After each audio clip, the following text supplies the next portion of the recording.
ഏറ്റവും ലാസ്റ്റിൽ ഞാൻ എഴുതി ചേർത്ത കാര്യങ്ങൾ ഞാൻ വായിച്ചു തരാം. ഒന്ന് നിങ്ങൾ കേക്കണ്ടോ?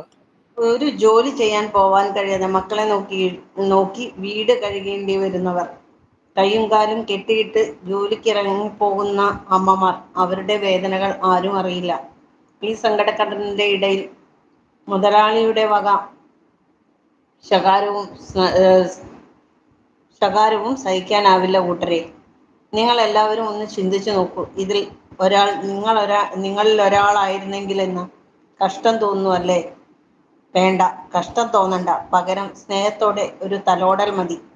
അവരിലെ മാറ്റങ്ങൾ നിങ്ങൾക്കൊന്നും കയ്യെത്തിപ്പിടിക്കാനാവാത്ത അത്ര ഉയരത്തിലാണ്. നിങ്ങളാൽ ഇവർ പാറിപ്പറക്കട്ടെ, ഉയരങ്ങൾ കീഴടക്കട്ടെ. മാതൃഭവനം എന്ന എൻ്റെ കുഞ്ഞു സ്വപ്നം ചെറിയ രീതിയിൽ തുടക്കമിടാനും കഴിഞ്ഞിട്ടുണ്ട്. ഇന്ന് അതിൽ വളരെ കുറച്ചു പേർ അവരുടെ സ്വപ്നങ്ങളുമായി വന്നിട്ടുണ്ട്. അവർക്ക് ഉയർന്നു പറക്കാൻ അവസരങ്ങൾ കിട്ടിത്തുടങ്ങി. അവരെ പുറം ലോകം അറിയണം. ഇവരും ഇവിടെ ജീവിക്കാൻ അവകാശമുള്ള, എല്ലാ കഴിവുമുള്ള വ്യക്തികൾ തന്നെയാണ്.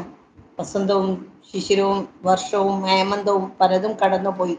ഇന്ന് നമ്മുടെ മാതൃഭവനം വളർന്ന് എല്ലായിടങ്ങളിലും എത്തിയതും നിങ്ങളെല്ലാവരും വളർന്ന് പുറം ലോകം അറിയുന്നതും എനിക്കേറെ സന്തോഷം പകരുന്ന ഒന്നാണ്.